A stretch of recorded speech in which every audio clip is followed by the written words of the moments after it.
नमस्कार. गोजोस्कोपच्या आजच्या भागामध्ये आपल्या सर्वांचं मनापासून स्वागत आहे.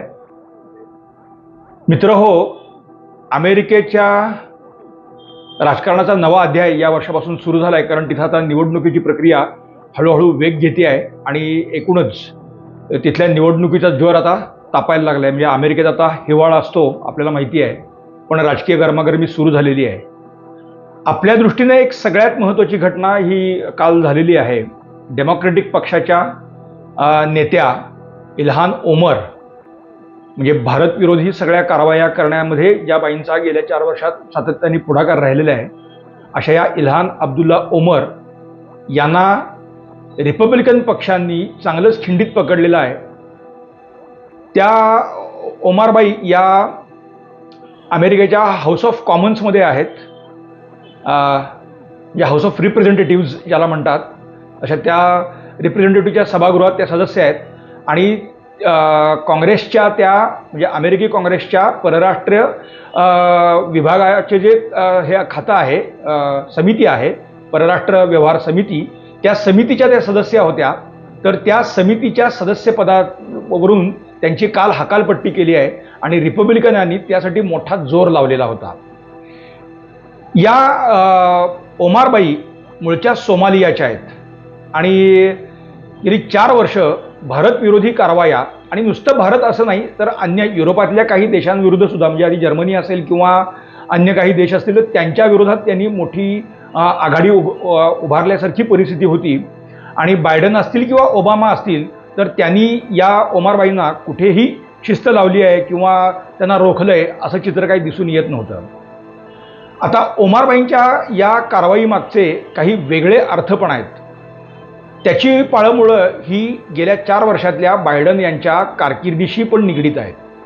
म्हणजे आपल्याला आठवत असेल तर गेल्या वर्षी बायडन यांनी भारताबरोबर चांगले करार केलेले होते. मोदी ज्यावेळेला अमेरिकेच्या दौऱ्यावर गेले त्यावेळेला त्यांचा मोठा सत्कार आणि सगळं त्यांनी जे काही केलं, आणि आता भारताला आम्ही काय काय देणार आहोत, या करारांचं काय काय होणार आहे, म्हणजे आपल्याला काही अशी ड्युअल यूज टेक्नॉलॉजीपासून अनेक गोष्टी देणार असं सांगितलं. असे करार काही एका दिवसात म्हणजे झाले म्हणून ते लगेच फलद्रूप होतात असं नाही, त्याच्या प्रक्रिया खूप असतात. परंतु करार करतेवेळी ज्या पद्धतीनं एक वॉर्मथ ज्याला म्हणतात ते सगळं दिसत होतं, पण गेल्या 4 महिन्यामध्ये त्यातलं काहीही शिल्लक राहिलेलं नाही. आणि आता भारताबरोबर असे करार अमेरिका हे प्रत्यक्षात आणणार की नाही अशी संदिग्धता निर्माण झालेली होती. अमेरिकेतले जे लिब्रांडू आहेत त्या लिब्रांडूंचा मोठा काही गट हा डेमोक्रेटिक पक्षात पण कार्यरत आहे. त्यामुळं त्यांच्या सगळ्या कारवाया सुद्धा बायडन यांना त्यांच्या राजकारणासाठी गेल्या वर्षभरात अतिशय अडचणीच्या ठरत आहेत. आणि ते सगळं होण्यामध्ये या ओमारबाई प्रामुख्याने सातत्याने पुढे दिसत होत्या. भारताबरोबरचे असतील किंवा अन्य देश, म्हणजे जसं मी तुम्हाला युरोपियन देशांच्या संदर्भात सांगितलेलं आहे, आता एक घडामोड पुन्हा होऊ घातलेली आहे. अर्थात ती अजून त्याचं स्वरूप लक्षात येत नाही, पण युरोपातून अमेरिका माघार घेणार आहे का असा एक प्रश्न निर्माण झालेला आहे. हा विषय पण मी मांडणारच आहे. तर असे जे अमेरिकेच्या हितसंबंधांच्या साठी जे महत्त्वाचे काही धोरणात्मक निर्णय बायडन सरकारने घ्यायला पाहिजे होते, तर त्या प्रमाणात ते घेतले गेलेले नाहीत. त्याचा या ओमारबाईंशी काही संबंध आहे अशातला भाग नाही. पण अमेरिकेचं डीप स्टेट, अमेरिकेच्या अध्यक्षांचं कार्यालय आणि पुन्हा डेमोक्रेटिक पक्ष यांच्यामध्ये गेल्या 2 वर्षामध्ये मोठ्या प्रमाणावरती विसंगती आणि तफावत त्यांच्या भूमिकांमध्ये, धोरणांमध्ये आणि त्यांच्या विधानांमध्ये ही दिसायला लागलेलीच होती. गेल्या वर्षभरात अमेरिका आणि भारत यांच्या संबंधांमध्ये असेच चढ उतार दिसत होते. त्यातला कळस म्हणजे मोदींच्या दौऱ्याच्या वेळेला मोठ्या प्रमाणावरती करार झाले. भारतात बोईंगसारखी कंपनी गुंतवणूक करणार असाही चर्चा झाली. ड्युअल यूज टेक्नॉलॉजीचा अतिशय महत्त्वाचे जे काही ते आहे तर तेही भारताला देणार ही चर्चा झाली. सगळं झालं आणि त्यातून भारत आणि अमेरिका हे स्ट्रॅटेजिक पार्टनर आहेत असं चित्र सगळं निर्माण यातून अमेरिकेच्या डीप स्टेटनी, पेंटागॉननी हे चित्र निर्माण करायचा प्रयत्न केला.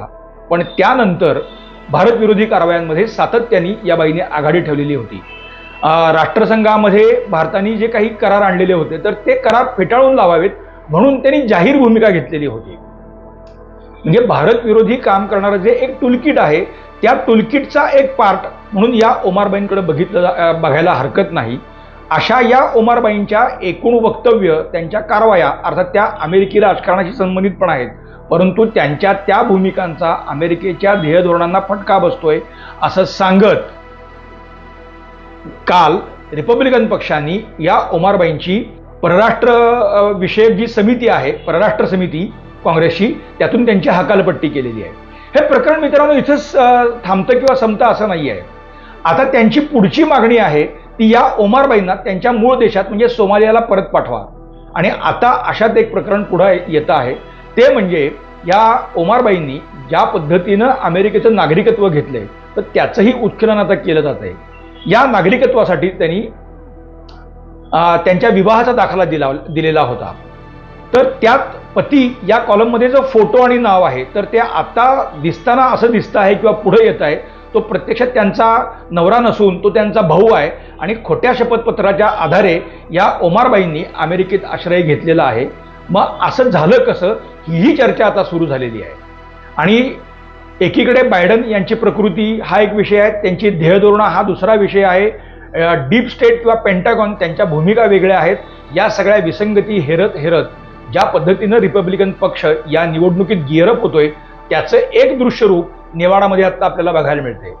गेल्या आठवड्यात नेवाडामध्ये जी रिपब्लिकन पक्षाची जी एक म्हणजे आपल्याला कल्पना आहे, अमेरिकेत अध्यक्षपदाच्या निवडणुकीसाठी पक्षांतर्गत सुद्धा निवडणुका होतात, त्या इलेक्शन रॅलीज ज्याला म्हणतात ते, तर त्या होतात. तर रिपब्लिकन पक्षाची आयोवाची रॅली ट्रम्प यांनी जिंकलेली होती आणि त्यानंतर अमेरिकेच्या अध्यक्षपदाच्या निवडणुकीत रिपब्लिकन पक्षाकडून उतरलेले विवेक रामस्वामी यांनी आपला उमेदवारी मागे घेतलेली होती. आणि त्या आयोवाच्या विजयानंतर त्यांनी सांगितलं होतं की मी आता पूर्णपणे ट्रम्प यांना पाठिंबा देतोय. विवेक रामस्वामींना पक्षांतर्गत किंवा अमेरिकी अन्य मतदारांचाही मोठा पाठिंबा त्यावेळेला मिळालेला होता. आता हे रामस्वामी ट्रम्प यांच्याबरोबर उभे आहेत, त्यामुळे पुढच्या काळात ट्रम्प मोठ्या प्रमाणावरती रॅलीज जिंकत जातील आणि ते अमेरिकी अध्यक्षपदाच्या निवडणुकीत ठाम दावेदारी सादर करतील असं मानलं जातंय. आणि त्याच्यात जी दुसरी आत्ता रॅली झालेली आहे रिपब्लिकन पक्षाची नेवाडामध्ये, तर तिथंही ट्रम्प यांनी विजय मिळवलेला आहे.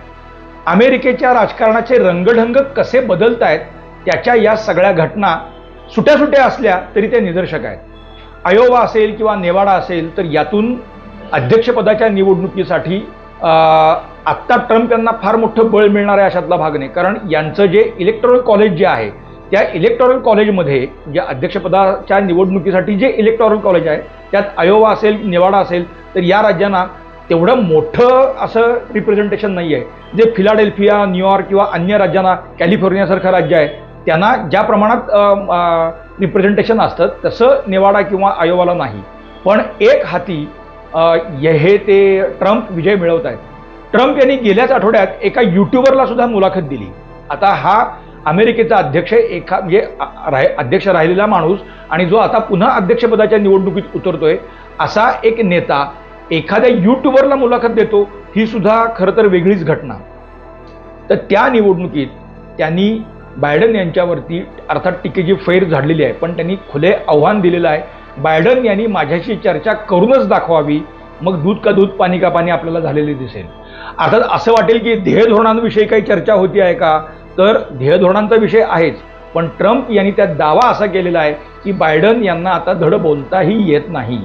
त्यामुळे त्यांचे बोलविते धनी ओबामा एकतर यांनी पुढे यावं किंवा बायडन यांनी माझ्याशी थेट संवाद साधावा, मग तुम्हाला कळेल.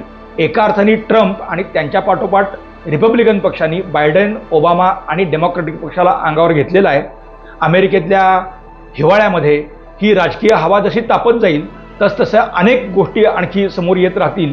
पण आज चित्र अमेरिकेतलं एकूण लक्षात घेतलं तर बायडेन, ओबामा आणि त्यांचा डेमोक्रॅटिक पक्ष थोडा मागं पडताना दिसतोय. आणि ज्या पद्धतीनं रिपब्लिकन पक्ष आणि ट्रम्प हे वेगवेगळ्या पद्धतीने आघाडी घेत आहेत, तर अमेरिकेच्या राजकारणाची दिशा अशा छोट्या छोट्या घटनांमधून सुद्धा स्पष्ट व्हायला हरकत नाही. म्हणून आज आम्ही हा विषय मांडलेला आहे. मित्रांनो, आजचा विषय कसा वाटला आम्हाला आवर्जून सांगा. तुमच्या सूचनांचं स्वागत आहे. पाहत रहा गोजोस्कोप. लाईक करा, शेअर करा, सबस्क्राईब करा गोजोस्कोप. धन्यवाद.